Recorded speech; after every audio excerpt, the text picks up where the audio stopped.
আসসালামু আলাইকুম, স্বাগত আপনাদের। বর্তমানে বাংলাদেশে যে রাজনৈতিক পরিস্থিতি বিরাজমান, সেখানে বিএনপি জামাত চায় দ্রুত নির্বাচন। অন্যদিকে রাজনীতির মাঠে কোণঠাসা জাতীয় পার্টি চায় তাদের পুরনো মিত্র আওয়ামী লীগ সহ নির্বাচন। আর কার্যক্রম স্থগিত হওয়া আওয়ামী লীগ চায় বর্তমান অন্তর্বর্তী সরকারের পদত্যাগ। অন্যদিকে বুদ্ধিজীবী মহলও যথেষ্ট উদ্বিগ্ন, নির্বাচনের কেন এত দেরি। এখন এখানে মৌলিক একটা প্রশ্ন থাকে, সেটি হলো দেশের প্রকৃত মালিক যাদের ধরা হয় সেই সম্মানিত নাগরিক তথা জনগণ, তারা আসলে কি চায়। মালিক নামক জনগণের সর্বদাই সেবা দেয়া সেবকদের চাওয়া পাওয়ার ফিরিস্তির কথা বহু শুনেছে, কিন্তু রাষ্ট্রের যেই প্রকৃত মালিক, তাদের কি কোনো চাওয়া নাই? এই প্রশ্নটি কি একটিবারের জন্য এই দেশের রাজনৈতিক দলগুলোর মাথায় এসেছে? সেটি আজ কিংবা অতীতে রাষ্ট্রের তথাকথিত মালিক জনগণ কি চায়, তা কি কেউ কখনো জানতে চেয়েছে? বাংলাদেশের রাজনীতিতে এখন মৌলিক প্রশ্নটি হলো, নির্বাচন হবে কিনা, হলে সেটি কেমন হবে, কিংবা সেই নির্বাচনটা কে করবে, কার অধীনে হবে, কিংবা কোন কোন রাজনৈতিক দল তাতে অংশ নেবে, এই সব প্রশ্ন। একদিকে বিএনপি জামাত বলছে যে তারা নির্বাচন চায় এবং সেটি যত দ্রুত সম্ভব। এটি খুবই স্বাভাবিক এবং ন্যায্য চাওয়া, যেহেতু একটি রাজনৈতিক দলগুলোর মূল লক্ষ্যই হলো ক্ষমতায় যাওয়া এবং জনগণের সেবা নিশ্চিত করা। অন্যদিকে আওয়ামী লীগ বলছে যে তারা এই অসাংবিধানিক সরকারের দ্রুত পদত্যাগ। তারা কিন্তু প্রথম থেকে যেটি বলে আসছে যে এই সরকারটি অসাংবিধানিক, নতুবা তারা রাজপথে লড়াই সংগ্রাম করে তাদের পুরনো স্টাইলে দাবি দেওয়া পূরণ করবে বলে সামাজিক যোগাযোগ মাধ্যমে ক্রমাগত হুমকি ধামকি দিয়ে আসছে। এখন অবস্থার দৃষ্টিতে যেটি মনে হচ্ছে যে দুই পক্ষের বক্তব্যই খুবই দৃঢ় এবং আপোষহীন। আর মাঝখানে একেবারে নীরব দর্শক হলো রাষ্ট্রের তথাকথিত মালিক সাধারণ জনগণ। কিন্তু প্রশ্ন হচ্ছে, এই জনগণ আসলে কি চায়? রাজনৈতিক দলগুলো তাদের জন্য রাজনীতি করে, এই বুলিটা বহুবার শোনা গেছে, কিন্তু কয়টি দল সত্যিকার অর্থেই রাষ্ট্রের প্রকৃত মালিক জনগণের মতামতটা জানতে চেয়েছে? এখন রাজপথের দাবি বলি, সমাবেশের স্লোগান বলি, কিংবা টেলিভিশনের বিতর্কে কিন্তু জনগণের কোনো মুখ নাই, চেহারা নাই। তবে তাদের নামে কিন্তু কথা বলার প্রতিযোগিতা আছে। সেখানে যে যেভাবে পারছে জনগণকে সামনে রেখে নিজের ও দলের স্বার্থে কথা বলে যাচ্ছে, অবিরত, ক্রমাগত। এখন ধরেন গ্রামগঞ্জের একজন সাধারণ কৃষক কিংবা খেটে খাওয়া মানুষ, বা শহরের স্বল্প বেতনের চাকরিজীবী, তরুণ প্রজন্ম, বেকার, কিংবা ক্ষুদ্র ব্যবসায়ী, তারা কি সত্যি এখন যে কার অধীনে নির্বাচন হবে কিংবা কখন সেই নির্বাচন হবে এই প্রশ্নে কি তারা কি মগ্ন কিংবা চিন্তিত?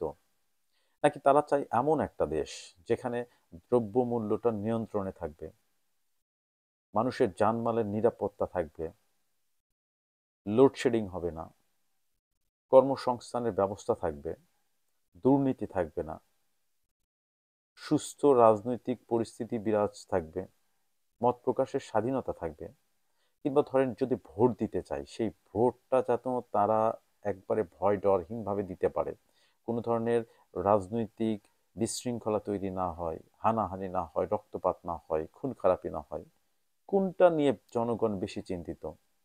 এই প্রশ্নগুলো কি রাজনৈতিক দলগুলো কখনোই বিবেচনায় নিয়েছে? দেশের সাধারণ মানুষের আকাঙ্ক্ষা কিন্তু জটিল নয়, খুবই সরল। সাধারণ মানুষ চায় নিশ্চিত জীবন, তারা চায় নিরাপত্তা, তারা চায় ন্যায় বিচার, তারা চায় অংশগ্রহণের সুযোগ। কিন্তু দুর্ভাগ্যজনকভাবে বাংলাদেশের রাজনৈতিক দলগুলোর আলোচনায় সাধারণ মানুষগুলোর এই অবস্থান কিন্তু ক্রমশই দূরে ঠেলে দেওয়া হচ্ছে, নানানভাবে, নানান প্রক্রিয়ায়। নির্বাচনের আগের প্রতিটি নাটকের কেন্দ্রে থাকে কিন্তু ক্ষমতা হস্তান্তরের হিসাব, অথচ কেউ এই প্রশ্নটি তোলে না। এই ক্ষমতা আদৌ কাদের হাতে থাকা উচিত? জনগণ কি শুধু ভোট দেওয়ার জন্য দরকার, নাকি তারা রাষ্ট্র পরিচালনার সত্যিকারের অংশীদার? এই আলোচনাগুলো কি কখনো হয়েছে, কিংবা কেউ করেছে? সবাই ব্যস্ত। নির্বাচন কখন হবে? কেন এত দেরি হচ্ছে? কেন দলগুলো অংশ নিতে পারছে না? কেন রাজনৈতিক দলগুলোর মধ্যে ঐক্যমত্য তৈরি হচ্ছে না? এই সব প্রশ্নগুলো নিয়ে তারা সবাই ব্যতিব্যস্ত।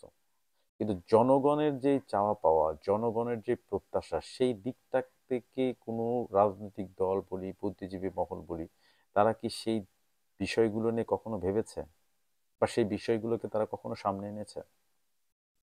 তো এখন যেটি প্রয়োজন সেটি হচ্ছে নতুন এক রাজনৈতিক সংস্কৃতি, যেখানে কে ক্ষমতায় আসবে এই আলোচনা নয়, বরং জনগণ কেমন বাংলাদেশ চায়, কেমন সরকার চায়, সেই প্রশ্নটি হবে আলোচনার কেন্দ্রবিন্দু।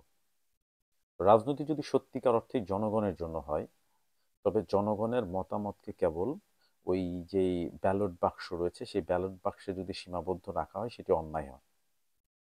তাদের সঙ্গে কথা বলতে হবে, জনগণের কথা শুনতে হবে, এবং সেই শুনে শেখার রাজনীতিটা ফিরিয়ে আনতে হবে।